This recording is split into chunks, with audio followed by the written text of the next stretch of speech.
Greetings, strangers, queer and pleasant. I'm not Laura Kate Magnadale. Oh, cut.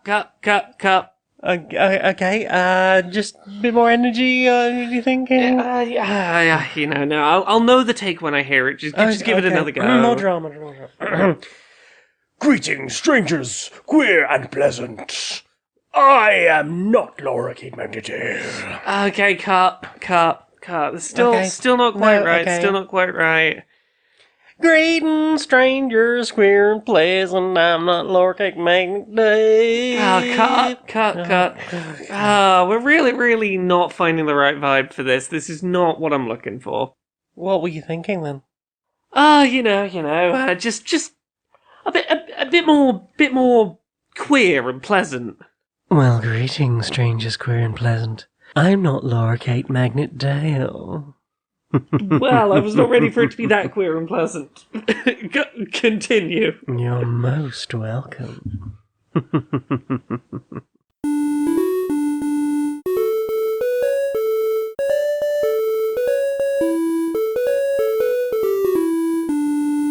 Greetings, strangers, queer and pleasant. I'm not Laura Kate Magnadale. And I'm not Jane Aerith Magnadale, and welcome to another episode of Queer and Pleasant Strangers. It's a podcast where two queer trans women, that's us, we have a bit of a catch-up about the media, what we have consumed in the week, and have a bit of do silly voices and skits and try and make each other have a bit of a giggle. Yeah. It's that thing we do once a week. We do that every week. How are you doing? Oh, I'm chilly little bean. I'm a sleepy little bean. I'm also a sleepy little bean. Maybe we should just go snuggle. I don't know how good that would make for audio for the show, but I mean, there's a part of me that's like I could just go for a little snuggle. Okay. But the problem is, if I snuggle up to you now, I will just fall asleep, and again, that's not good audio. Well, maybe it'd be the extra long feature snooze bonus, the subliminal cut. Well, You'll find out what the dream version of us has to say about the things we played, watched, and listened to. Well, I mean, I feel like the awake version of us probably will have more coherent thoughts. So, what have you played this week? What have I played this week? Not a lot, but I have played a couple of things. Yeah, tell me about what you played. So we got a new Fatal Frame on PC. We did, yeah. Fatal Frame Mask of the Lunar Eclipse has arrived. I think this was a Wii U game, but I don't know if it was ever released in an English language version. I don't believe so, because I think the previous Fatal Frame that came out that was a Wii U one, I think that's the only one that came to the Wii U in English. Yes. So I think this is the other Wii U one that never got converted. Yes, I think this is 5. I think we're on 5. It's a Fatal Frame game. I'm not gonna lie. It does all of the things Fatal Frame does. You have a character. They're wandering around somewhere spooky. Something happens to them, and they are eaten by ghosts. And then somebody else is actually the start of the story, and it's really about them searching for the person that you played in the prologue to try and get them to do the thing. And sure sounds like a Fatal Frame. This time it's either in a hospital or a museum or a hoseum. I don't know. I'm finding like the location a little bit peculiar. There appear to be nurses. Okay. But also there's like several mentions of, oh yeah, here is just like some glass cabinets with like historical nurses' uniforms. But also like one of those display cabinets is inside the nurses' station. So it's like, are other nurses going, yes, I appreciate the historical relevance of this. My gut instinct there is former hospital that is now like that there is some time weirdness going on, and it was in use as a hospital, but in a different point in time it is a relic of the past. Whomst can say, I don't really understand. Some bits of it look like a fancy hotel, but maybe that is just nice hospitalness. There is like a whole, something happened to us as children, and we don't remember it, but maybe it's something bad, and maybe we can try and recall what the thing is, and get the information about the things and stuff. Enjoying it so far, played a bunch on stream last week, and I will probably play some more on stream on Thursday, so looking forward to chewing through that, enjoying it so far, enjoying the hilarious slow run that all Fatal Frames have. That little chase me, the ghosts. It's always a very dainty little run. No, I must not perspire.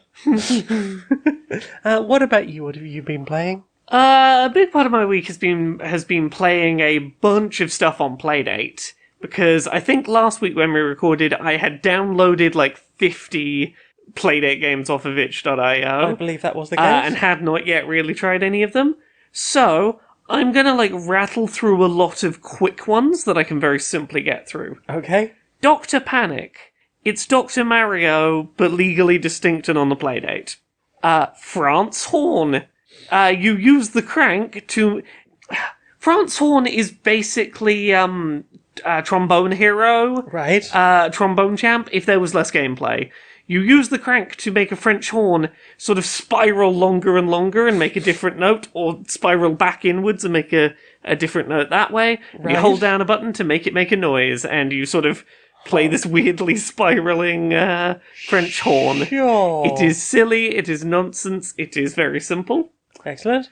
2048. It is 2048, the number combining game. Remember 2048 very ported well. to the Playdate. 2048, the game that's not as good as Threes.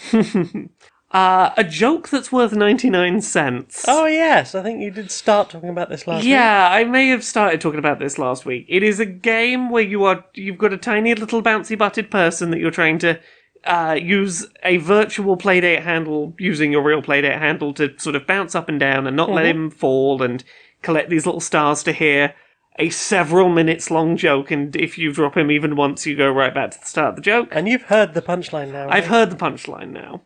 Was it worth... It is the only kind of punchline that would have worked for an experience like this. Was it basically the camel joke?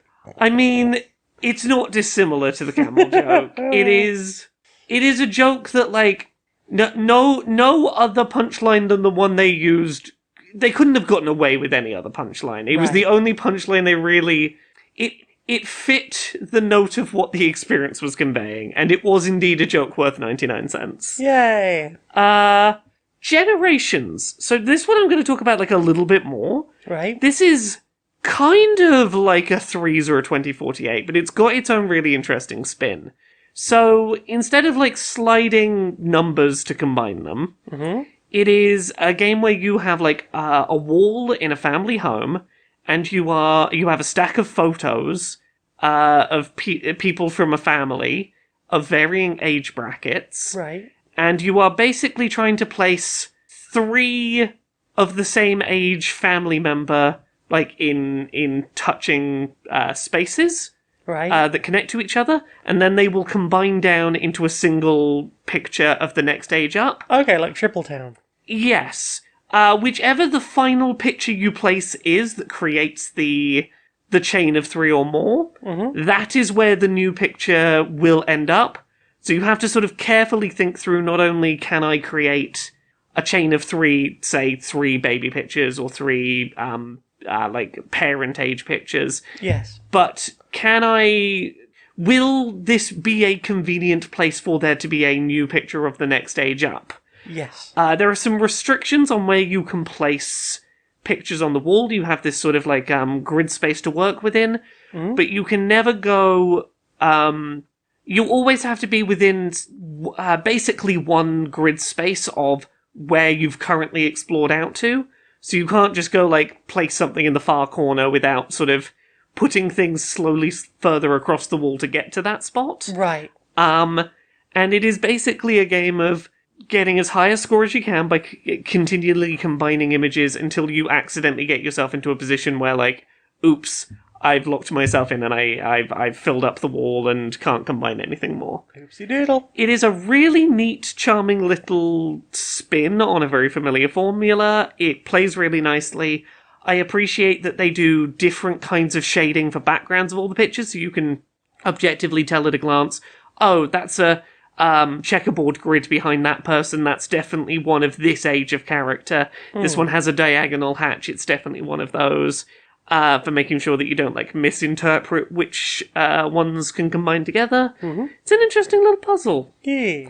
Time to continue rattling through because I'm gonna leave at least one. I'm gonna leave two of them to the end to like talk about in a bit more depth.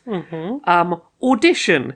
It is, among other things, basically an MP3 player for the Playdate. If you like the idea of being able to load a bunch of old MP3 files onto a device and have a offline MP3 player, Right. this gives that functionality to the Playdate. Not a thing I see myself having a functional use for, but I have nostalgia for the era of like putting music onto devices that weren't really designed to hold that music. Very specifically, like holding the cassette recorder up to the speaker of the radio, like in a rush to record songs. Putting songs on the Playdate has a similar vibe of like, this shouldn't be containing music, but I kind of like that it can. Super Corporate Tax Evader. Yes. Real simple game, this. You are trying to shred documents in the back room of an office, and you can hear an IRS agent talking to your boss on the other side of the door. This is the IRS agent red light, green light thing. Basically, yeah. You gotta crank the handle as fast as you can to shred all the documents, and keep an eye on the conversation. And when you think, oh, either there was a pause in the conversation or something you said clued me in, you gotta not only stop cranking, but you've got to put the crank back inside the dock, inside its like little magnetic cubby hole. Now, is this the first time we've seen that mechanic in a Playdate game? It's the first time I've seen a Playdate game use whether your crank is docked or undocked as a gameplay mechanic. I've seen games that recognize it because they're like, you need to use the crank to play the game. We won't let you hit the start button until you've undocked it. Your crank. But this is the first time that like it's been used as a gameplay mechanic, and I think it works really well because like the core idea is it's not just enough to realize, oh, the IRS person's coming and like freeze and stop. You have to fumble to get this thing into its correct slot really quickly, and that sort of like physical fumbling feels really, really smartly designed for the control scheme on offer. Last couple to quickly rattle through. Game Kid is a Game Boy emulator for Playdate. It is not perfect, it is a work in progress, but I was able to get like, I would say like 80% like game speed Game Boy games. Okay. Running off ROMs on the thing. Like, it was playable, it was a good proof of concept. I'm curious if it will continue to progress. Playtris, it's Tetris, but on the Playdate. It's pretty nice Playdate conversion. Nice. 1-bit Pac-Man. It's a pretty nice port of Pac-Man. Okay. This has been a lot of this week is going like, there is a lot of like pretty good quality ports of things that are just like out there. And the last one, Word8, which is Wordle, the word game of like guessing the word and those letters are the wrong place. That one's the yellow one. That one's the green. It's that, but for the Playdate and not official, so it's not supporting the New York Times, which is good.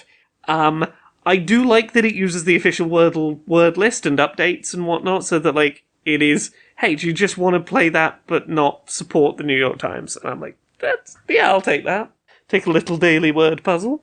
I've got a couple of other ones, but I will talk about them separately because they're a little more in depth. What about you? Have you played anything else this week? Yes, we played some of the new Tapestry expansion. Or we played Tapestry with the new expansion.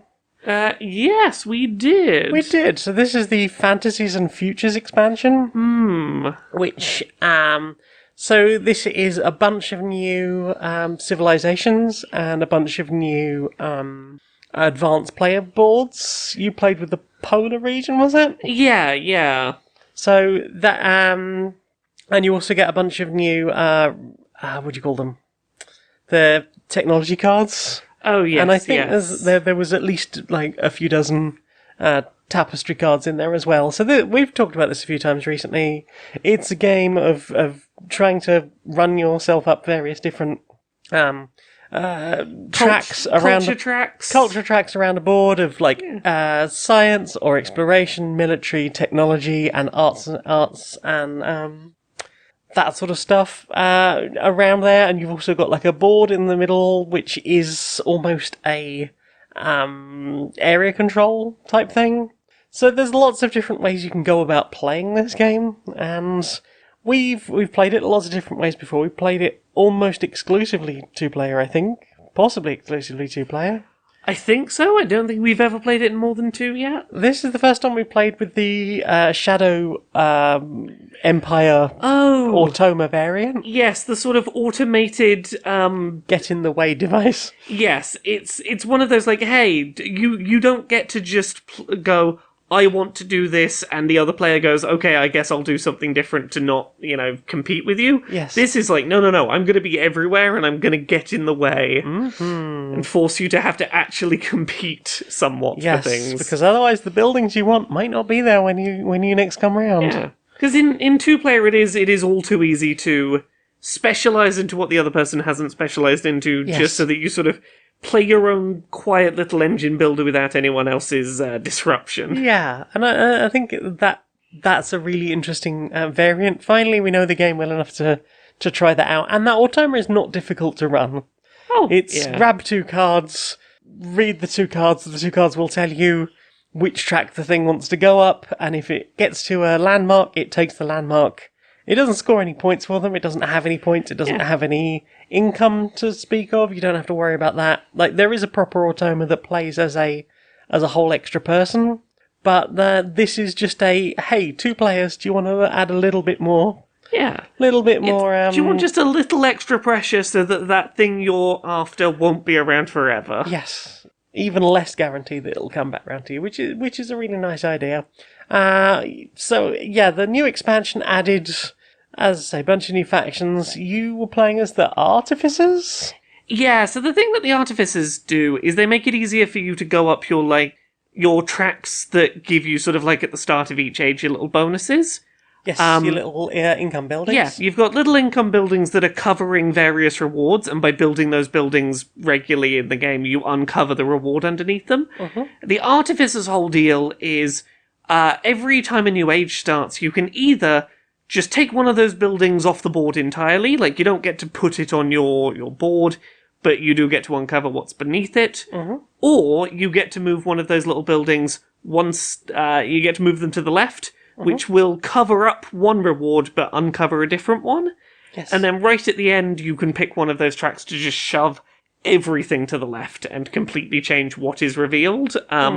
Basically, it's a way of speeding up your access to things like more resources to spend during the ages, or some of the harder to get point rewards, things like that. Yes, because you had the option of just shoving everything to the left and going, okay, now I have access to the 15-point reward at the end of my board. Yes, it was useful for basically just like getting myself access to the things I needed a little sooner at the cost of a little bit of trade-off, but really not that much.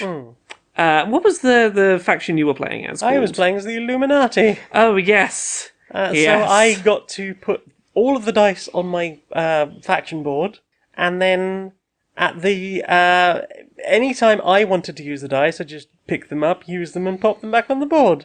But anytime anybody else wants to use them, well, they're gonna basically give me a little bit of extra bonus. So if you roll the conquest dice, the 2 conquest dice, I get the rewards from both of them. I just get to keep that. Yeah, even the person who's had to go out their way to go up a track doesn't get both rewards. They only get one, but you just get both for free. Yep. And the other thing is, if you roll the is it the science dice? Is that what it's I think called? it's the science. Well, you get it from the science track, and basically you roll it. Depending on which expansions you're using, it's either a D12 or a D20, and it will basically tell you a track you can go up. Yeah. And basically, with the Illuminati, if somebody else rolls it, you can have the option of going up that track, but not getting either the bonus or the benefit for it. So you wouldn't be able to get anything, but it might save you a couple of... You might be able to get a building, for example, if you're in the right position for that. I don't even think you can get the building from it. Can you not? I don't think I assumed so. you could. Yeah, it's not... That is probably the weakest aspect of that. Yeah. But the bad thing from your point of view, was Uh, for each dice left on the board, that player gets, what was it? six victory points per turn. age of the game, per dice not used. Yes, so, like, fairly easily to just do a conquest, and that's immediately 12 points wiped off of Yeah. that possibility. But it forced me to focus on specific tracks that I wouldn't necessarily otherwise have done so, with the penalty of if you don't focus on these tracks, this many points will just be handed over for free. Which was funny, because the alternative to that was your faction had the ability to shift everything down so you could get into the high scoring points. But, like, you were just and I had no way of shutting that down. That was just your ability. And you were like, no, never. You are never getting this bonus, not even once. I don't know. It's letting you have the more than the amount of points for, like, the top end of one of the tracks potentially every age was a big trade-off. It's not that I couldn't have chosen to do anything different, but I made the comparison at the time when we were playing that it's much like someone using the Yu-Gi-Oh card Max C against you, which is a card where every time a player special summons, their opponent gets to draw a card, and it's one of those. Yeah, no, technically I can still special summon, but I'm just going to be handing you advantage that I don't need to be handing you, and like there's no good move for me to make in this situation, because in both cases I'm like there's a big swing happening. It's that same feeling of I don't know what is the optimal play here, but I'm gonna pick a plan and stick with it.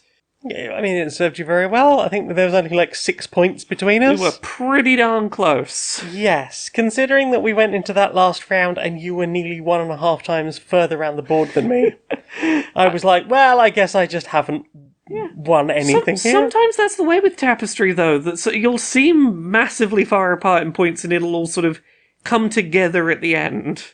Yes, it required quite a lot of thought, though. Yeah. That sort of final turn crunch that the Tapestry is very good at. But yeah, really enjoyed the new expansion. You, as I said, played with the Polar Capital City board, Yes. which meant that you rather than having to fill in a 3x3 section of a 9x9 grid, you had these little isobars travelling across your polar region that needed to be sort of filled in. I had to make sure I covered all of the station spaces on these little paths, and yeah, it was a very different way of playing, but it was one that worked very well with focusing on getting all my little buildings out, because a lot of it was just only this one space here needs to be covered to sort of get you that little reward, and that worked well for me. Yeah, I think that seemed to be like a nice one. It looked like it might have been quite difficult to do anything with lots of big landmarks. A little. I had to. Some of my big landmarks I had to station partially off the map, but yes, it was manageable. It's good. It looked like a fun one. My one, I can't remember what they were called, but I had these will-o'-the-wisps. Oh yes. And if I built something too near the will-o'-the-wisps, or the reeds next to the will-o'-the-wisps, if I built a landmark on them, then I would lose 6 points at the end of the game. Yeah. But if I didn't, I got points for every landmark that wasn't on one. It was one of the more complicated. It was a lot to work out, and I wasn't sure I'd done it correctly. But it worked out quite well in the end, because I'd managed to get quite a lot of buildings onto my board overall. So I think it kind of worked out in the end. Yeah. It was okay. What about you? What have you played? I'm going to talk about a couple of other Playdate games that I've been playing. They're a little bit more substantial. Bloom is a really interesting one that I'm super intrigued by. Mm. It is the most I have spent on a Playdate game outside of that season of free stuff that came with it. It was I think $10. Okay. Bloom is a game about playing as a young girl who has dropped out of college and is running a flower shop. basically living in the room above the flower shop. You are growing plants on the roof in a little allotment that will over time expand in size. You grow plants, you sell them, make a profit, buy more plants, etc. There's no real pressure to it. I want to be clear that, like, the narrative I'm about to explain will sound like there is you've got to make enough money to pay your bills before X date or anything like that. There's no pressure to it. It is a very casual experience. The gimmick to it is that it is a game designed to be played over time. That you can only really play little bits of daily, because it is meant to be very casual looks into the life of a person over time. Most of the plot is told through text message exchanges. Basically, once per day when you log in, you open the game up, there will be some new text messages. If you skip playing the game for a day, it's not like you're going to miss out on content. Content from days you skipped will just sort of back up a little bit. Okay. So you might log in a few days later and get a few days worth of texts. You can sort of select responses to have back and forth with people. It's more flavor than branching a narrative particularly. Okay. But it's just a story told through texts with a person who is suggested to be your girlfriend, I think, and an old friend that you've fallen out of touch with, and your parents who still think you're going to school and you haven't told you've dropped out yet. And a little bit of story that, I think there are some deliberate parallels being drawn between I haven't told you I dropped out of school to be a gardener, and maybe I haven't told you, parents, that I'm gay. Seems like it might be a thing going on. But this is all to this backdrop of just a very calm, gentle game about spend your money on flowers, go up to do the little crank to sort of bring the elevator up to the roof, plant your little plants, do the watering, dig them up the next day. Now you've got this much money. Do you spend it on more plants, or do you spend it on cleaning up and upgrading the roof garden a bit? It's really charming. It sounds very cozy. It's very cozy, and I was really not sold on the game on day one, because I think it is a bold choice to charge $10 for a game that the first time you boot it up, maybe 10-15 minutes in, you're like, okay, I can't play any more of it today, and I have to hope that what comes in the week or two or three to follow justifies that spend I've just made. Yes. It requires a lot of faith from the player, and I don't know whether I would have been willing to give it that chance if not for the fact that, this game was consistently coming up in best games to sideload onto your Playdate lists that I checked out, and I'm glad I gave it a chance. It's really charming. Yay. The other one I want to talk about that's interesting is Corefault, which is an attempt at making a Vampire Survivors-like on Playdate. Okay. It released literally, I think, 6 days ago at the time we're recording this, so it is super recently out. And a lot of people are giving feedback in the comments on the itch.io page, and the developer seems very open to sort of making changes as time goes on. But the gist is that you are a little mining robot, trying to collect mining resources and defeat enemies to not be stopped from your little mining quest. You use the crank to control the character, in that you are always moving forward, but which direction you are facing is controlled by rotating the crank. Okay. Much like Vampire Survivors, you are always auto-attacking. You have various weapons that you can be using that have different attack patterns. A lot of them feel very much inspired by things that exist within Vampire Survivors. You've got a static electricity bubble that's sort of like the garlic.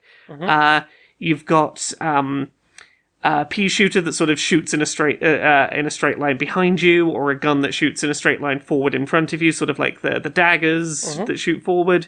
You've got something that's a laser that has a very clock lancet attack pattern. Okay. What I will say is that I like the idea a lot. I think that some of the weapons definitely feel better balanced than others, and I hope that the developer does take that on board. I think that the faster starting... the weapons with a lower cooldown speed feel infinitely more usable right now than some of the others. I feel like some of the weapons have just, like, too big of a cooldown to be feasible even in the early levels. Right. And, like, that's the kind of thing that can be, you know, balanced out through time. Much like Vampire Survivors, between runs you can sort of purchase permanent upgrades to sort of help your build. Here, every time you're in a stage, there will be a limited number of, like, little clusters of rock that if you do enough damage to them, you get a little piece of ore, and that's your sort of permanent upgrade currency. Unlike Vampire Survivors that has, like, big, essentially eternally scrolling levels, this has, like, much smaller self-contained stages. Right. And the deal is that you are trying to kill a certain number of enemies to fill up a meter, and then you can sort of press a button to go down to the next floor. Yeah, that makes sense. And you are trying to get as many floors deep as you can in a limited time limit. Rather than the sort of 30 minutes of Vampire Survivors, here it is 10 minutes, sort of characterized as your little mining robot's battery life. That makes sense. So it's a little bit shorter of a run length. There's a few Probably helps it not the playdate not melt. Yeah, there's a few design decisions that clearly feel designed around the fact that like they want this to run at a decent frame rate on much weaker hardware. Yes. Things like while there are more than 3 weapons available, you can only have a maximum of 3 equipped in your build. And if you want to pick up a new one, you have to unequip another one. Okay. And I think that works pretty well. There is some interesting options for trade-offs within that limited moveset. One of the more interesting ones is there is something you can put in one of your weapon slots that doesn't do any damage to enemies, so you're basically going to have to work with only 2 weapons. Okay. But it's constantly producing little ore piles behind you as you go around. Okay. So it is making it much easier to generate locations for permanent upgrade materials, but you have fewer attacks to keep yourself alive. Yes. Which is an interesting trade-off. There's some really fun soundtrack. There's some really interesting enemy designs. It is very promising, and for I think it was $6, I already feel like I've gotten a decent amount out of it, and I feel positive that like even if this is all it ends up being and it doesn't get any changes beyond this, it will be something I will dip into for little bursts of fun. Yeah. But I really hope they stick with it, because it's a really promising take on that kind of formula, and I think it could be something really special. Excellent. So yeah, that's some more Playdate games. Did you play anything else this week? Not really, no. I will talk about one other thing very quickly. I've started playing a game called Brok the InvestiGator. Oh, yes. He's an alligator, but he's an investigator. So this is a part point-and-click adventure, part side-scrolling beat-em-up. Yes, it's the best way to... real Indiana Jones Fate of Atlantis vibes with the... Yeah. It's a point-and-click, and sometimes it just wants you to punch a Nazi. Yeah. Which I'm all for. Yeah, so you are playing as, like, an alligator person who... he's basically trying to keep make ends meet, trying to support his stepson, all while living in what is very clearly a sort of techno-dystopia. It is pretty heavy-handed on the haves and have-nots imagery and sort of the working class versus the sort of tech upper crust. True, some people can't even afford a name. Right, we'll talk about that in a second. There is a lot I really like about this game, and in particular, I think it is really impressive from an accessibility perspective. The main reason I checked this game out was because this is a game that shipped with no accessibility settings, and has, in a post-release patch, added a really impressive suite of blind player-focused accessibility settings. The game now has pretty damn robust audio descriptions. They are pretty good.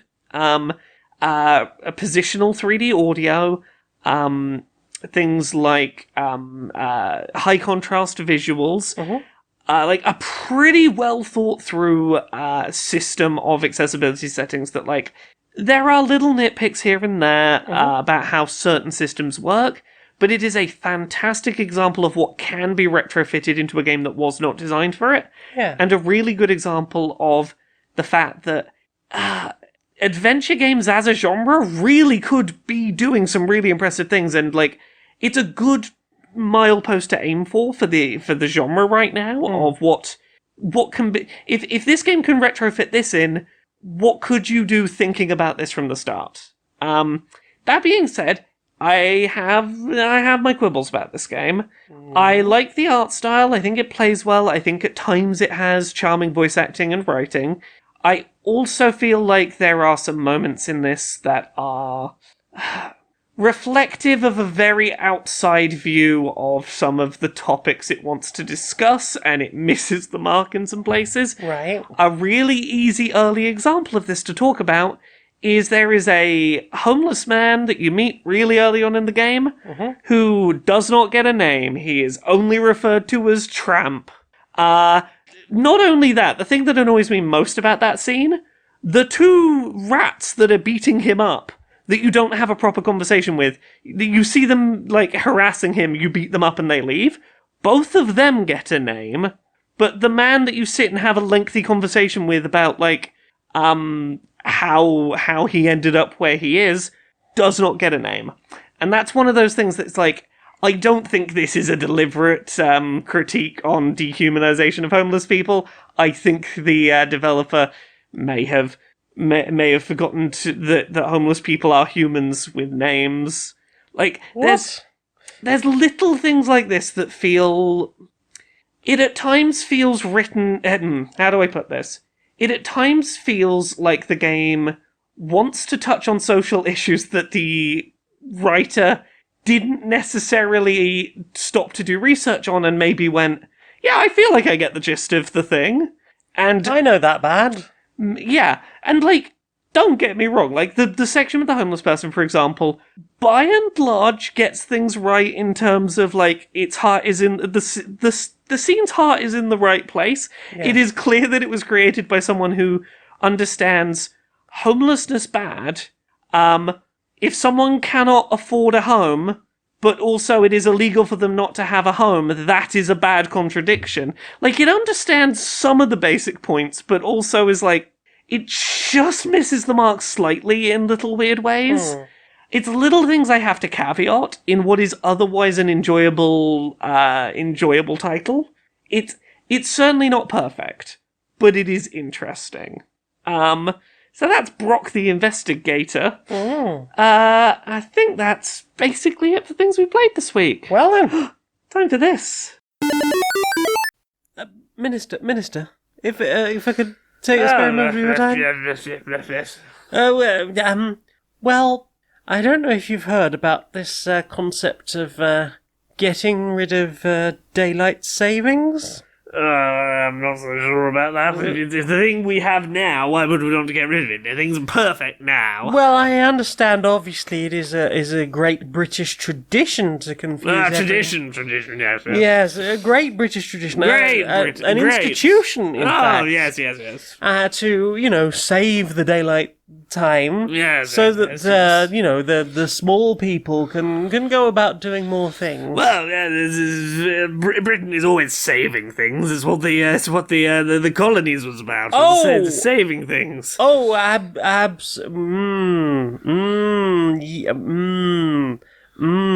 Well, I don't know if you've heard, but, of course, if you ended daylight savings for everyone, that would give you the perfect opportunity to start, saving your daylight in a little offshore account. I can have more daylight. Well, you've heard of offshore wind farms, right? That's where they store the wind. Well, what if you were storing the daylight? Oh, I can have That could be you, and you could have just a little solar panels and sort of save it up in a battery or something. I would imagine so. I mean, you're the expert here, I'm sure. I mean, obviously, I know who my betters are, so maybe, if you wanted to really make out and get really just get one over on everyone and be way ahead of the curve on having the best of everything. You know how I feel about having things that I get to save and other people perhaps. Exactly, you get to keep it away from everyone else. No one else my gets sunshine that. now. Exactly, exactly. Wonderful. And where better to keep it than in a small offshore account on a nice island somewhere. That sounds fantastic. Well, so you'll be agreeing to consider it done. Consider it done. Excellent.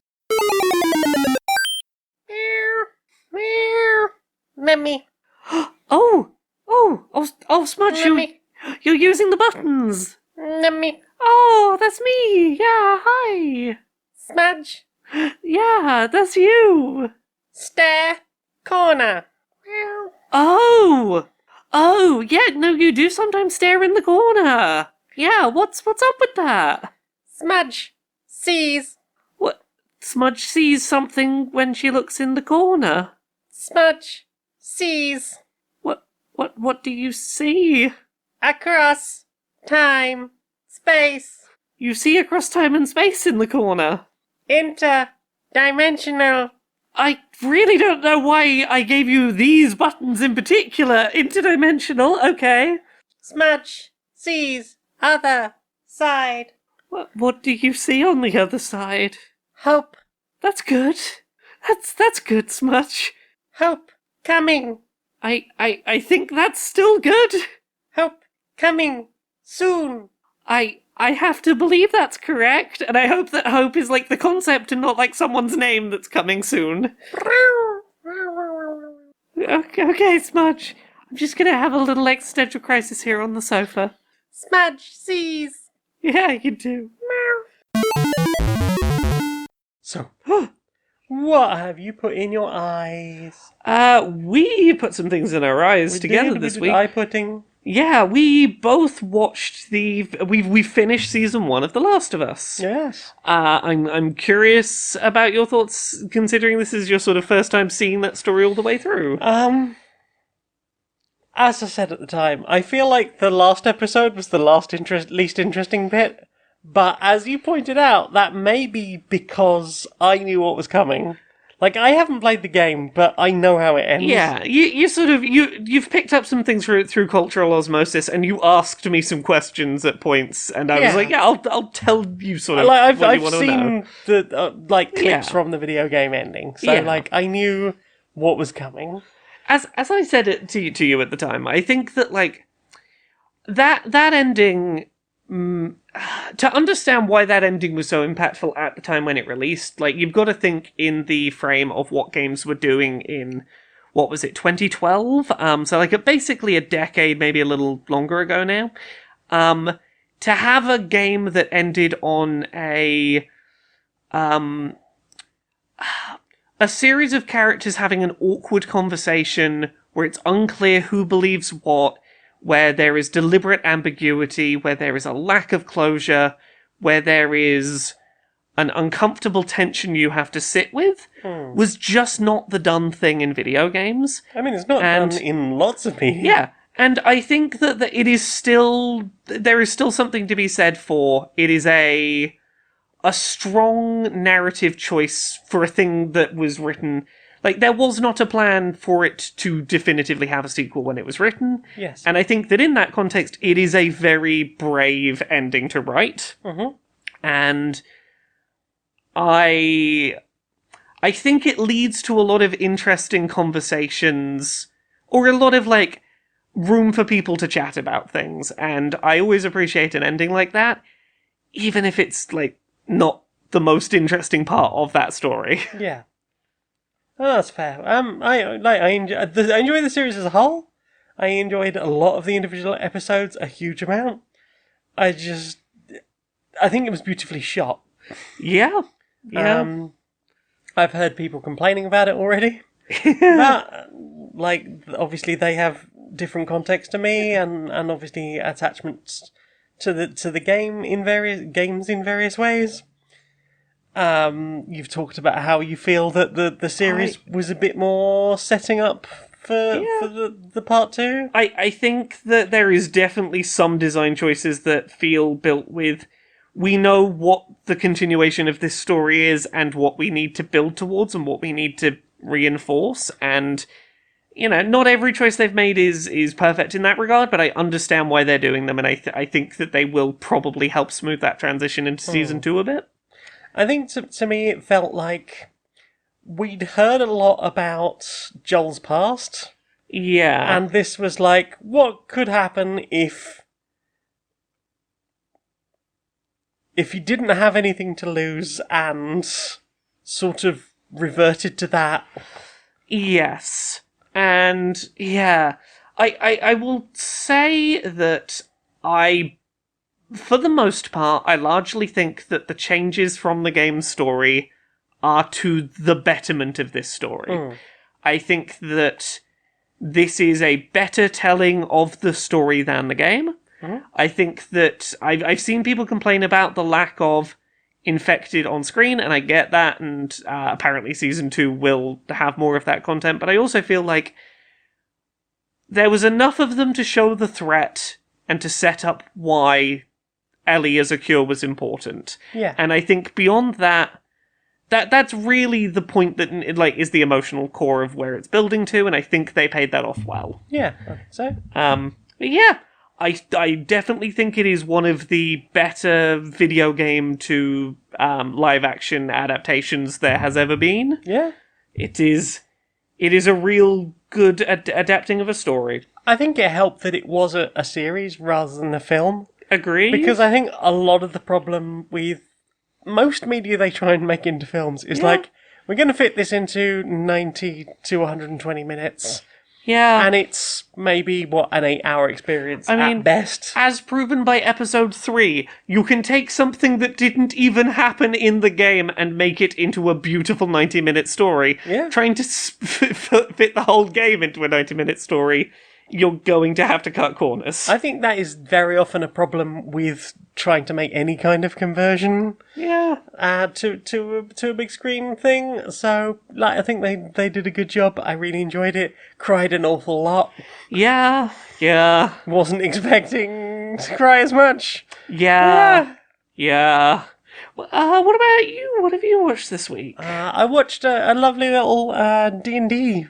Well, not D&D. A tabletop role-playing with the Oxventure crew. Yeah. And special guest Grant Howitt. They did a game called Tea Time Adventures. Is this the one that Ellen DM'd? Yes. Yes, I've not got around to seeing this yet, but I saw that Ellen had DM'd a one shot. I think she did an excellent job for a first timer. Especially when you have someone as chaotic as Grant. Yes. I obviously know of his one-page one-shots. I don't think I've ever seen or heard him speak.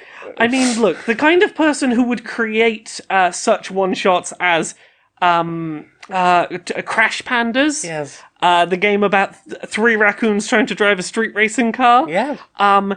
Is a person I would expect to be a little chaotic if I had them as a player in my game. But in a fun way. Right. Like, it didn't feel derailing. Yeah. It just felt like, oh yes, I'm this character and I'm fully going to inhabit them in every way. And it was very lovely, very cozy. They tried to get some hot dogs. There was a big dog, and they helped the whole town out in many ways. And it's just very delightful and cozy and low stakes. But everyone wants to try the hot dogs. And I don't want to spoil too much, but it is delightful. It's like an hour and a half long. And Jane seemed to be having fun. Mike had fun, and Grant was a ridiculous older Southern Belle type character, who kept trying to flirt with people, but in a sort of delighted way. And was I would be curious to see him play more games. Yeah. What about you? What have you watched? The only other thing I really watched was actually no. There's a couple of things. I watched a developer documentary on YouTube called "Making a Vampire Survivors Like Game for the Playdate," featuring Dave Makes. by Squid God on YouTube, who I believe is the person that I was learning Pulp Script Playdate tutorials from when I was messing around with learning how to make Playdate games. This is the person that made, or one of the pair of people that made Corefault, the Vampire Survivors like on Playdate I was just talking about. I watched like an hour-long, interesting little documentary on the process of making that game and how it came together, and it was an interesting little video that like I feel like I learned a lot from. What about you? You watched anything else? I watched a 41-minute video on the Dylan Hollis cooking channel. Okay. You know Dylan Hollis, who does the TikToks of... Oh, is this the old-timey recipes? Yes. In a sort of very prim and proper voice. Sort of. He enunciates very well. Yes, that's a good way to put it. Eggies. Nilla. This was, rather than the sort of super fast-paced TikTok style, this was a long-form YouTube video. Occasionally he has done these things, and this was about a mystery dessert from 1909 called Food for the Gods. Ooh. And so he collects like ancient cookbooks. Yeah. Really old cookbooks. And apparently the thing with old cookbooks is the measurements are really fucking weird. The instructions are very vague. There's things like, oh yes, just put in a slow oven. I don't want a slow oven, just tell me how hot the fucking oven should be. But apparently there are, like, understandings of what that should mean, and so forth. And this thing was like egg whites and dates and walnuts, and no flour whatsoever, a little bit of baking powder for some reason. It seemed quite a vague recipe, and the first cooking was just this weird, soggy mess at the bottom, with an almost, like, meringue top. And over the course of this 40 minutes, he cooks, like, 5 different versions of this, based on various different recipes throughout the ages. And then finally, one that he's built himself, trying to capture a lot of the vibe from the original recipe that he found from the 1909 recipe book, while also capturing sort of elements that were like later understood, that made a more recognizable as food recipe. Because there were a couple in there that were just like, this is what is this? I do like it when my recipes are recognizable as food. At one point he goes like looking for internet recipes for this same dessert, and there's some of them do look pretty awful, and like talking about how the recipe has lots of very similar things in like lots of different iterations of it. There seemed to be like a lot of commonality of this thing, and then talking about the history of the way recipes are written, why they were written the way they were. Whereas today a recipe might be very specifically, you get this and this and this and this and this, and older recipes might be add some dried fruit. Yes, I imagine part of this is availability of specifics and... It's availability of specifics and what you have. Because older recipes tend to more be about providing sustenance than, oh yes, I specifically wanted to make the thing. And I wanted to make it exactly the way it was. Yes, this is the spirit of the dish and a guideline that will get you sort of in the ballpark. Yeah, you've said dates. Maybe we could add chopped apricots instead. Yeah. But if you just said dried fruit, then I guess you could put any old dried fruit in there. Yeah. And work it out from there. Like, the first recipe talked about, cracker crumbs. And there was a whole thing of, like, okay, well, these crackers would have been available at the time. We could be talking about, like, graham crackers. Yeah. But we could also talking about saltines. Like Yeah. those water biscuit things covered in salt.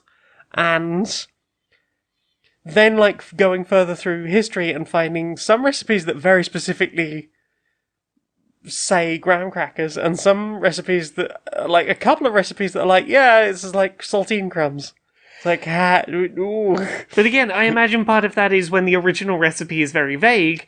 Some families will make it one way and some will make it the other, and then, like, if you grew up with one variant, you'll go, but that's how it's done, and then you codify that into being the done way. Exactly. And if you're passing recipes down through a family, as is often the way, then the way that changes things. And it was a fascinating watch on so many more levels than just this is a weird dessert. Yeah, is badly written. It sounds like this is a launching pad for a very interesting set of discussions. Yeah, and also, like, when he's not trying to do a TikTok to the original, like, time limits. Yeah. It's quite like a soothing little cozy, hey, I'm gonna chat about various things and the accessibility of cooking.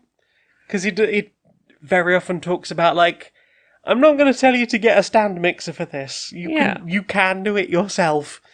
Because I don't want cooking to be blocked off by, oh, you don't have this fancy piece of equipment. Yeah, exactly. That costs $400. No, you can just do it. You can stir it, you can get your hands in there and knead it. Whatever needs doing. It'll be okay. If you are able to do these things, then that is about as accessible as we can make it.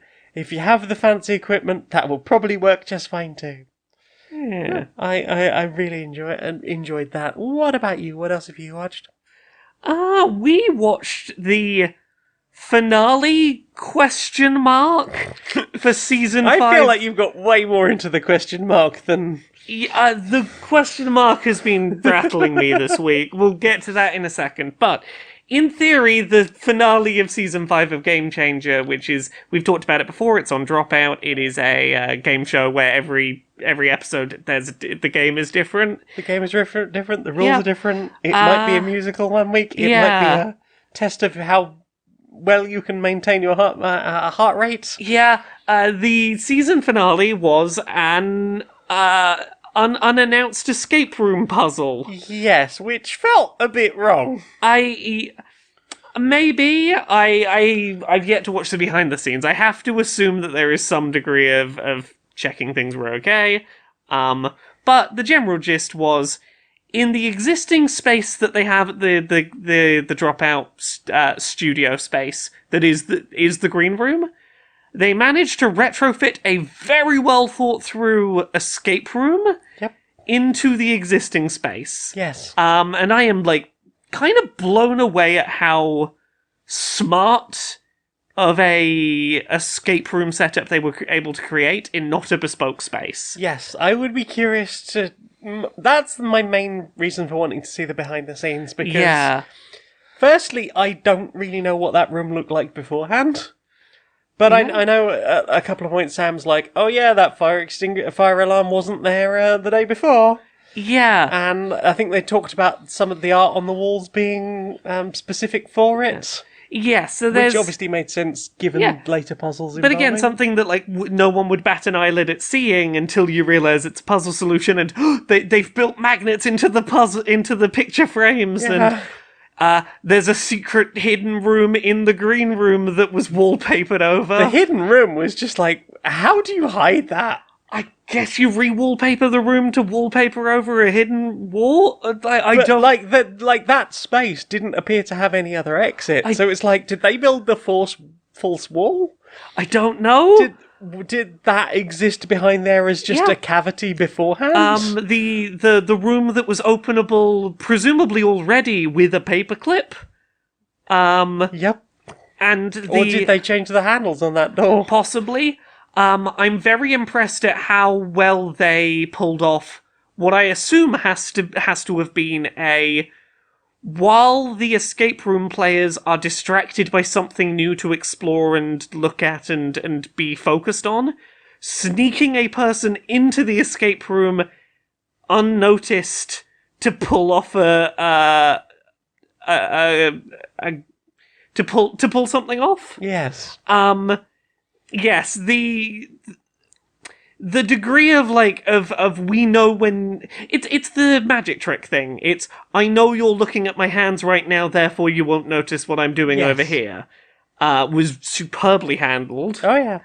And the theming and this has been the plan. This has been the plan the whole time Yep. of it all. It was a real good episode. It was fascinating. That the thing with the remote control car. Oh yes, yeah. That whole thing was hilarious. Yep. So to very quickly touch on, I had seen some speculation before this episode went up that this wasn't going to be the season finale. No. And since it aired, Sam Reich, the host of Game Changer, has been really leaning into, there's something more coming. Yes, and every time they talk about the final asterisk episode. I got an email today from Dropout being like, here's the new stuff up this week, including the Game Changer Season 5 finale, asterisk, finale. Why would we put an asterisk next to finale? Yeah. Yes, the piece of... Sam uploading the cover image for the season and in high res. Yeah, he's got a card up his sleeve and it says 13 and no one's quite sure what it means. But I hope it means there's more coming this season because Game Changers has been really... Game Changers is great. Oh yeah. It is... And I really like how well it has spun off other shows on Dropout. Like, that it has led to, say, Make Some Noise, Yep. I forget the name of the improv musicals, Play it by ear. Play It By Ear. Yeah. It's led to some interesting spin-offs, and it's been a really good test bed for what is a fun format that we could do on a recurrent basis. It's a great show. Yeah. It's one of my favourite things on Dropout. Yeah. What about you? You watched anything else this week? Not really, no. Not really for me either. Well then. Time for this. Laura, we've got a new sponsor. Who's our new sponsor? Well, do you sometimes have aches? Yeah, I sometimes have aches. Sometimes have pains? I do sometimes have pains. Do you sometimes have a little bit of a wobble? Yeah, sometimes I'm like, I've got a bit of an iffy tummy, but just like a little bit. But the question is that just something you ate? I mean, maybe. Is that normal aging? I mean, are my bones just getting old, maybe? Is that old injury you suffered just having a bit of a flare up in weather of some sort? Yeah, 16-year-old motorcycle injury will play up in the cold, maybe. Or is it time you went to see your GP? I mean, I'd really rather, know up front whether it's time to go to the GP, because I don't want to go to the GP and find out it's nothing, or go to the GP and find out it's, a lot. I mean, especially considering how long it takes to get an appointment in the UK, and if you're not in the UK, maybe you're somewhere that doesn't have a health service such as ours, and, that could be thousands of dollars. If only there was a way to know whether this is a normal part of having a body or something I should worry about. You want to know, is that normal? Well, check out isthatnormal.lel.net. It's a little handheld scanner. You just point it at the general ache or pain or discomfort, and it'll tell you if that's just normal body stuff or passing intermittent body stuff that just needs a little bit of time to go away, or if you need to get yourself to a medical professional ASAP. So convenient. Let's have a look, right? Beep. Nope, my knees are just fucked. See? Yeah. It's right there. It's the meningitis. Yeah, that's just normal for someone who had meningitis. Yeah, okay, well, let's try the ankle. Beep. Now that is my motorcycle-based accident. That just never really healed We've properly. all got one. We've all got one. Anyone who's been on a two-wheeled vehicle, bound to be fucked in some manner. Let's try one on you. Bing. Oh. Yeah.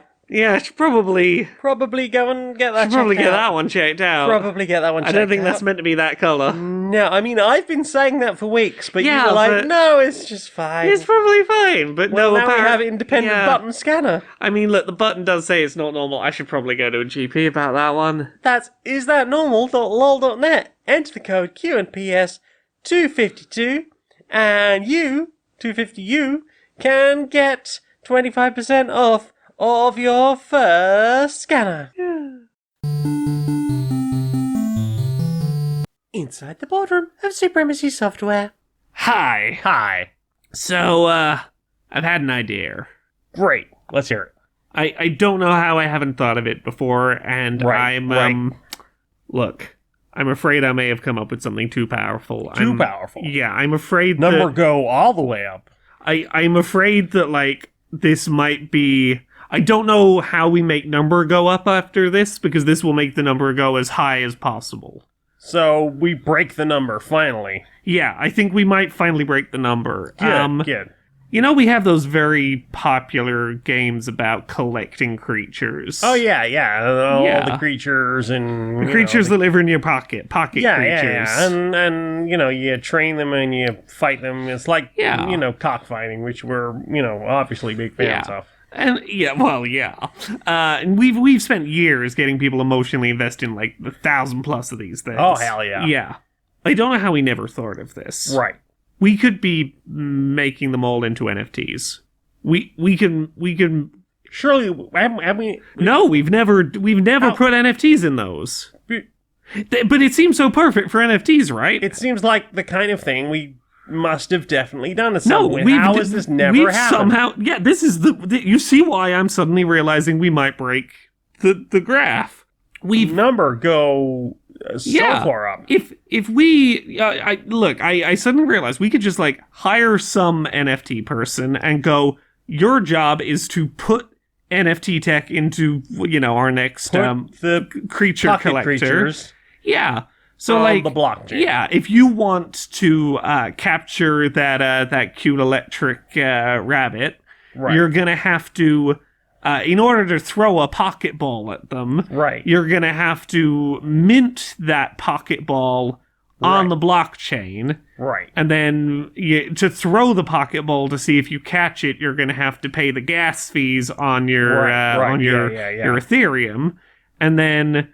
Percentage chance to see whether you catch it, and if you don't catch it, unfortunately that NFT has failed. You're going to have to mint another Pokeball and pay the gas fees again. But then when you eventually catch it, you then have an NFT on the blockchain of that creature. Right. Like, I reckon we can nickel and dime them for every individual Pokeball they want to throw. To try and capture these things, and then we can be like, no, that is your very specific one. Only you own that creature. Maybe make maybe make special Pokeballs that give better rates of shiny pocket creatures, for example. Shiny balls, yeah. Yeah, exactly, because we can do that because they're they're NFTs. Yeah. I feel like we have a money printing machine right here. I'm so glad. It's about time, because we deserve a money-printing machine, right? Exactly. The one I tried to build myself, I did get in some trouble for, but we deserve... Legal had words with us about that. But we do deserve one, though. Right. Right, and as long as none of the people who play the game realize what we're doing and catch wind of this, I think we're going to make a lot of money. You are a fucking genius. I know. So... what have you put in your ears, My Chemical Romance? I put a lot of My Chemical Romance in my ears. Yeah. Come on, phone, obey me so I can get my list up. Here it is. So I listened to a bunch of My Chemical Romance this week because I'm just on one of those weeks where I'm like, I don't want anything new, I just want the stuff I know already. As is only right. But very specifically, I was in the mood for like some of the B-sides and the demos and the off the beaten track MCR stuff. Mm-hmm. So I listened to the really nice, one of the nicer recordings of the live 2022 performance of Sister to Sleep, which I got onto because YouTube recommended me a video called My Chemical Romance Just Exposed This Lost Song by Andy Negative, that was sort of a history of what happened to Sister to Sleep, and it was recorded before they played it live again in 2022, which is an interesting thing to see. But I also listened to Stay, brackets Someone Out There Loves You, brackets Untitled Song. If you forced me to say a favourite My Chemical Romance song, it might be that one. It is one of my favourite things they've ever recorded, and I'm so glad that for a song that only exists as a live recording, that it is such a crystal clear recording, that it is, like, it is really not that far off of a studio recording, and I can live with that. Such a beautiful track, and it's exactly what I really like out of MCR. I went back and listened to Foundations of Decay and just had a proper little belt out to that. Love that. Kill All Your Friends, which again, it's one of those tracks that I understand why it didn't make the album with the Black Parade, but like it tonally feels like a Black Parade track. It feels like it would have nestled really well into that album, and it is real fun. I listened to some of the demos that were off of the May Death Never Stop You 10th anniversary re-release. Some of those demos, in particular, Emily. Love that track very much. Real neat. Fake Your Death, the last track they did before the breakup. Surrender the Night, which is maybe my favorite track off of Conventional Weapons. It's so good. And then I listened to a very, very new bit of recording of MCR, which is the day before we recorded this podcast. I think so it was in Australia. I think it was like 5 or 6 hours before this podcast recorded that it happened. Where's that? There was a live a cappella, just vocal only live performance of Cemetery Drive that apparently occurred because some fan bumped into Jared Way and asked whether Cemetery Drive would be played at the show that night, and Jared was like, "Well, we haven't practiced it, but I mean, I know the words." So we just opened the encore with just his voice and nothing else doing Cemetery Drive, and it's really beautiful. Yeah. And then last, and this is kind of a slight tangent, I found a really good cover of Sister to Sleep on YouTube. So the video is called Sister to Sleep, My Chemical Romance Studio Cover by Wasting Pain. The singer is not like a one-to-one voice-alike of Jared Way, but like gets a lot of the intonations and the sort of like ways that Jared Way like uses his voice replicated pretty well. And it seems to get the words pretty accurate from the recordings we have available. Yeah. The sound of the recording is crystal clear. It is very, very... It feels very faithful to the recordings we have of that track that's out there. Like, I wasn't sold on the vocals, like, in the first few seconds, but, like, by the end of it, I was like, you know what? Totally willing to listen to this. This is... It's not My Chemical Romance, but it's a damn good approximation, and that might be the best we get for a while, so I would really recommend listening to Wasting Pain's cover of Sister to Sleep. It's real good. What about you? What have you listened to this week? Oh my goodness. Well, I was recommended something today, and I was like, you know what, I'll give that a try. And then I was like, oh, it's Mel, better do the check, and I did the check, and I was like, well, the problem is... a band called Gnome is not the easiest to search for anything. No, I can see that. But I did the check. You did your best cursory search. I did my best check. I did all the bad keywords that they might have done, including just controversy. Always a good one. Yeah. Couldn't find anything that wasn't involving Linux. I was going to say, I'm now just giggling at the thought of gnome controversy. Oh yeah, that's that was a fun 5 minutes of trying to find some gnome controversy. Yes. I tried gnome band controversy. But yeah, this band gnome controversy just brought up a lot of this naked gnome. This gnome was ordered to cover up because although the neighbours didn't complain, the city said it was too risque. Don't make the gnome cover up. Free the gnome. Free the gnome pole. So the first track that pulled me in, and gosh, YouTube, the algorithm apparently knows me well, because the track was called Kraken Wanker. The only line in that entire song is right at the beginning. It says Kraken Wanker, and then it's like a 4-minute instrumental. Was this the one where I saw just a man dressed as a gnome dancing around? Yes. Yeah. Do you want some weird Belgian stoner metal performed by nerdy-looking guys dressed as lawn ornaments? I most do of the want time? this. I do want this very much. This sounds delightful. So that got me listening to basically the rest of this album. The album is called King, and it is, as far as I can tell, it's sort of a musical journey that's trying to tell a story about a tyrant king attacking the gnomes. Oh no. Maybe. Oh, gnome. Oh no. And, so I did have to go and do a little bit of history to try and find out if this was a reference to something specific. So I guess I know a little bit more about the Good King Wenceslas of Good King Wenceslas fame. Yes. Not to be confused with the other King Wenceslas, who wasn't particularly good at all.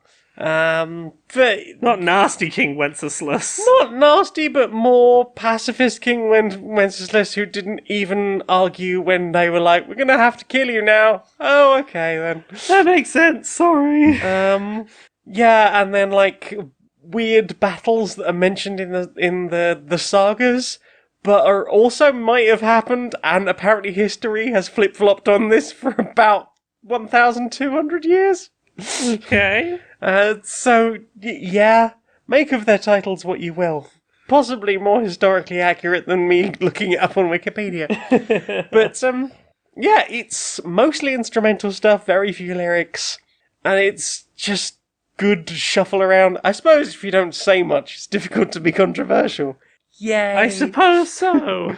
Yeah, it's like good metal to just thrash around a bit too. Yeah. And, or just shuffle to, or dress as a gnome and do a silly little dance in a... Who doesn't want to do a silly little dance dressed as a gnome? Right.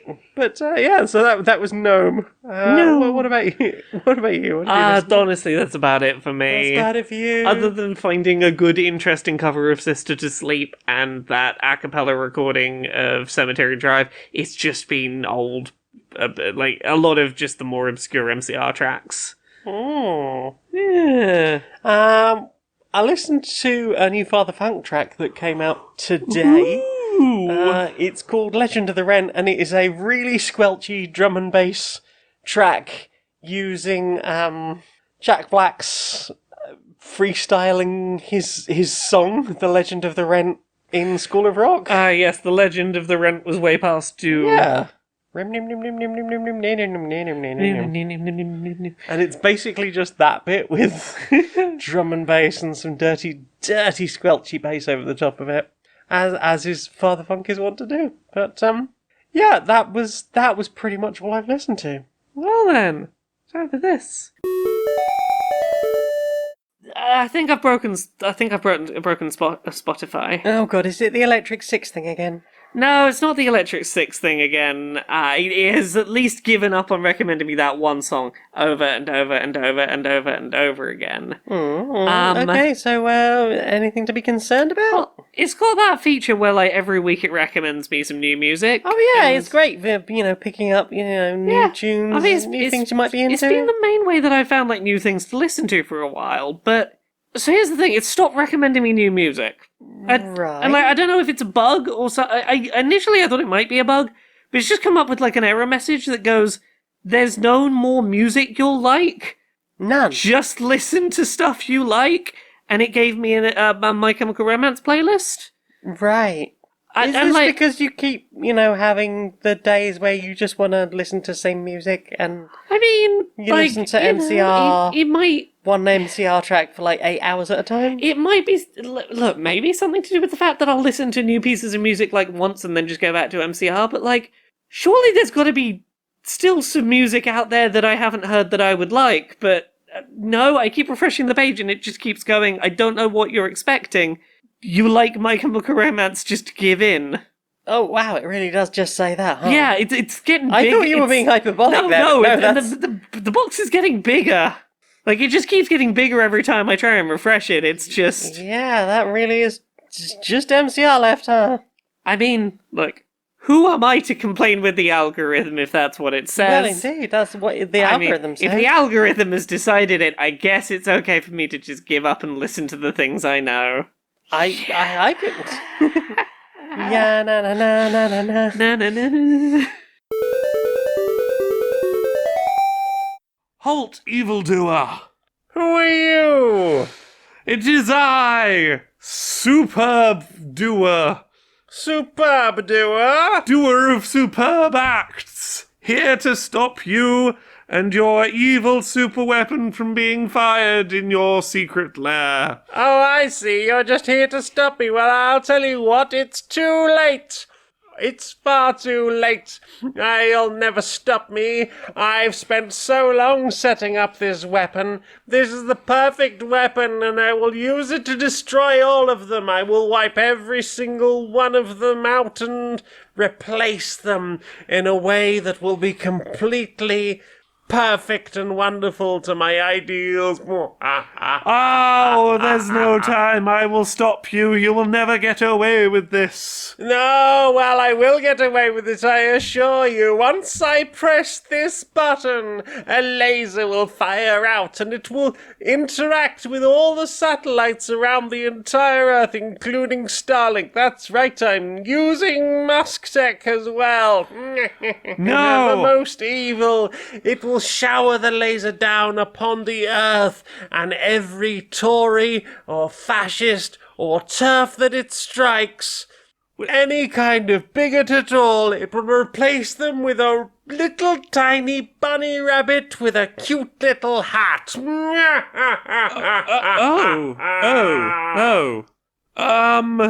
Oh no, you're right. It's too late. I'll never stop you. That's right, you won't. I will leave again. Oh no. There it goes, my laser. If only I had the super speed to stop it. Oh no.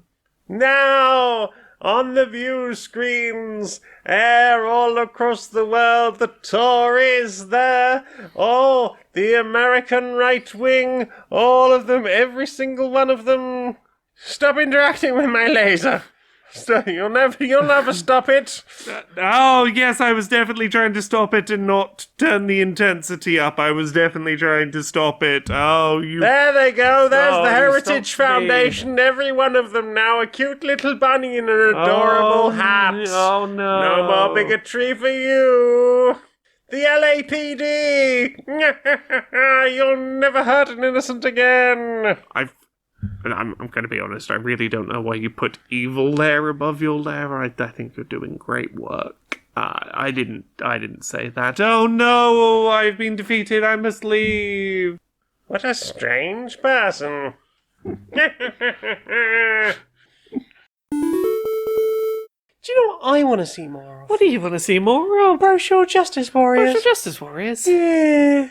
Alright, Larry. Alright, Barry. How you doing? Oh, I'm tired, mate. I'll be honest. Yeah, same. Yeah, you been up to much? I've been keeping an eye on the upcoming strike stuff coming. Oh yeah, good on them. Yeah, well, it's obviously it's a shame it's come to this, but the government have, if nothing else, proved that they're just not willing to make any kind of bargain, because it really spits in the face of their plans to dismantle the NHS that they've been working on for the last 13 years. Well, I've specifically seen the nurses' strikes that are coming up around now-ish. It's I've seen a lot of conversation around them, and specifically, like I've been thinking about nurses are in a really difficult position for striking, because for strike action to be effective, it really needs to be disruptive. It needs to be inconvenient, but obviously the powers that be that make the decisions about nursing pay, for example, will usually rely on the fact that the kind of people who get into nursing, by and large, are people who do not want to let down patients and do not want to do anything that inconveniences patients. No. And that does limit striking ability somewhat sometimes. It's true, and we have seen the more recent strikes, we have seen people, leaving the picket in order to go and make sure that people are receiving essential care that they need. Yeah. Obviously, that is the plan. They are still trying to make sure that no one is put in a life-threatening situation, that this isn't leading to deaths. No, but, obviously it is inconvenient from a point of view of outpatient clinics, appointments being missed, obviously having to be rescheduled, and I know some people who've been on the receiving end of that, of, we waited months to receive an appointment, and now it's had to be rescheduled because of the strikes, but... Yeah. It's a lot of people still understand that, quite rightly, the nurses have been put in an appalling situation by a government that is horribly greedy and out to serve themselves and the private medical industries that they are receiving funds from. And this is why I think it's particularly important to be supportive of striking nurses in situations like this, because there will be a lot of people who will, The government knows that they can sort of spin this as nurses don't care about you, they just care about money, and try and use that spin, and they will try and use that spin because that's what they always try and do in these situations. And it's important to, that there are people speaking up going, no, you cannot let, the fact that they do work that is important to people prevent them from having the right to strike to get a decent, proper living wage for the grueling work they do, and it's one of the more important groups to really be vocal about the fact that you support their right to strike, because it is so difficult, optically for them to for them to strike and have that sort of public backing, I guess. Yeah, if all the same people who were going out of an evening to clap and bang pots and pans would make as much noise in their support for the NHS when essential workers are striking, because they thought it was worth taking 5 minutes out of their lives to stand on their front doors on a Thursday night or wherever it was supposed to be. I didn't quite follow all of that, but I do remember it happening and being the case, and I do hope that people who, were willing to do that will remember who it was that got us through the crisis, and it sure wasn't the politicians who wasted huge amounts of money by just paying their friends for inadequate materials and PPE and such. And, but at the same time, I think I would like this whole worker versus worker mentality for a lot of this taken away, because I am sick of the these people who flip burgers want as much as a person who's a nurse. Well, then maybe they should have got a better job and a better education. At the same time, we have I think it was the BMA this week put out an advert saying Pret a Manger have are paying more than nurses are currently getting. And again, this is from both sides. We need to stop this mentality of putting workers against workers. I was going to point out that you never hear those, burger flippers shouldn't get as much as nurses. You never see those people use it, turning around and going, maybe nurses should get paid more. It's always an excuse to pay other groups of workers less. It should always be, everyone should be getting more pay. Indeed. Except, ministers who earn quite enough and are absolutely laughing at you. Indeed. Everyone is underpaid, and solidarity. Oh, absolutely, mate. Fancy a hug? Oh, yeah.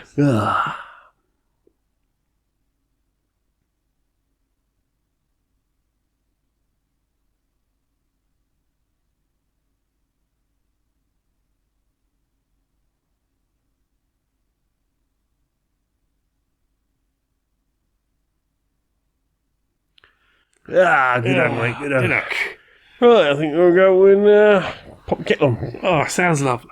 Nice. So, Laura? Yes? Will you tell us about where we can find all the things that you do? I mean, all the things that I do can be found at Laura K. Buzz pretty much everywhere, because I've got that good unified branding. Laura K. Buzz on Twitter, Twitch, TikTok, YouTube, Patreon, that's the one that pays the bills. There's episodes of Accessibility up every Friday. Just Laura K. Buzz, you'll find all the stuff I do. What about you? Me, well, I don't have the unified branding, so I have a link tree, and that's linkter.ee/Janiac, JANEIAC. You can find all of the stuff I make. I do music, and this podcast and t-shirts and all sorts of stuff. You can find it all over there. You can help support me. You can help me justify all these terrible, terrible life choices. They're great life choices. I think they're great. I think you're great. Yeah. You can find all of those things at patreon.com/stonedmonkeyradio. You can help me justify that. You can help me contribute to running the show and doing all those things and staying up late and editing the show and such. Yeah, and I think that's everything. So, Laura, Yes? will you sing us out, please, darling? Until next time, be a stranger.